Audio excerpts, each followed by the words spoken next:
اپنے خیالات کو قابو میں کریں، اپنی نماز میں یکسو ہو جائیں۔ پڑے سجدے میں ہوں اور کھڑے دکان پہ ہوں تو پھر سجدہ سرور بخش نہیں ہوگا، پھر قیام لذت آفری نہیں ہوگا۔ تو اپنی نماز کو اس قدر یکسو کر لو کہ جب تم سجدے میں ہو، قیام میں ہو، رکوع میں ہو تو سجدے، قیام اور رکوع کی لذت تمہیں حاصل ہو رہی ہو، تو پھر معراج کی لذتیں تمہیں نماز میں نصیب ہوں گی اور قرار نصیب ہوگا۔ تو کہا میں نے کچھ لوگوں کو دیکھا کہ ان کے سر کوٹے جا رہے ہیں، اور میں نے پوچھا یہ کون لوگ ہیں؟ تو کہا یہ وہ لوگ ہیں کہ جو نماز نہیں پڑھا کرتے تھے، جن کے سر نماز سے بوجھل رہتے تھے۔ پھر کچھ لوگوں کو دیکھا معراج کی شب، فرماتے ہیں کہ ان کے آگے اور پیچھے چیتھڑے بندھے ہوئے ہیں اور وہ کانٹے دار جھاڑیاں تھوہر کھا رہے ہیں، گرم پتھر چاٹ رہے ہیں اور کھا رہے ہیں۔ تو میں نے پوچھا کہ یہ کون بد نصیب لوگ ہیں؟ تو کہا یہ وہ لوگ ہیں جو اپنے مال کا صدقہ نہیں دیا کرتے تھے۔ مال کی زکوٰۃ نہ ادا کرنے والے سخت عذاب میں مبتلا ہوں گے اور اللہ کے قہر و غضب کا شکار ہوں گے۔ اور پھر فرمایا میں نے ایسے لوگوں کو بھی دیکھا کہ جن کے سامنے انواع و اقسام کے کھانے پڑے ہوئے ہیں، اچھے، تازہ اور خوشبودار ماکولات موجود ہیں، لیکن وہ ان کو نہیں لے رہے، بلکہ بدبودار سڑا ہوا گوشت کہیں پڑا ہے اور وہ اس کو اٹھا اٹھا کے کھا رہے ہیں۔ تو مجھے حیرت ہوئی، تو میں نے جبریل سے پوچھا کہ یہ کون بد نصیب لوگ ہیں کہ ان کے سامنے بھنا ہوا تازہ گوشت موجود ہے، خوشبودار گوشت موجود ہے، لیکن یہ اس بدبودار اور متعفن میں ہاتھ مار رہے ہیں۔ تو کہا یہ آپ کی امت کے وہ بد نصیب لوگ ہیں کہ جن کو پاک، طاہر اور پاکیزہ بیویاں میسر تھیں، لیکن اس کے باوجود وہ ناپاک عورتوں کے بستروں پہ راتیں بسر کرتے تھے۔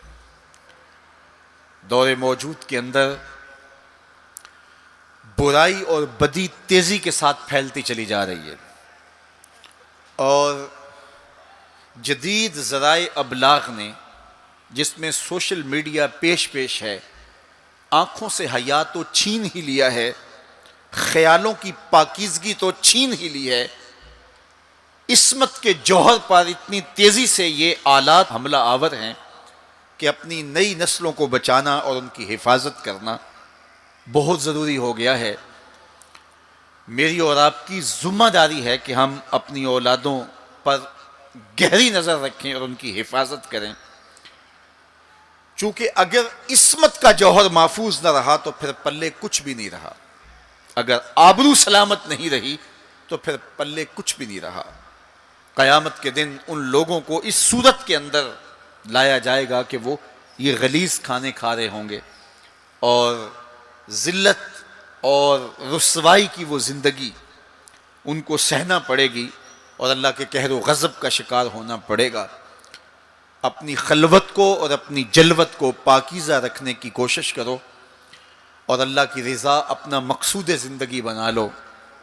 وہ آنکھ جو غیر محرم کو شہوت کی نظر سے دیکھتی ہے، قیامت کے دن جہنم کی آگ سے بھر دی جائے گی۔ اپنے خیالوں کو بھی پاکیزہ کرو، اپنی سوچوں کو بھی پاکیزہ کرو، اور اپنی زندگی کی ایک ایک ساعت کو اپنے مالک کے حضور پیش کرو اور اللہ سے توفیق مانگو خیر کی اور برکت اور رحمت کی۔ جب انسان کی نگاہ پاک نہیں رہتی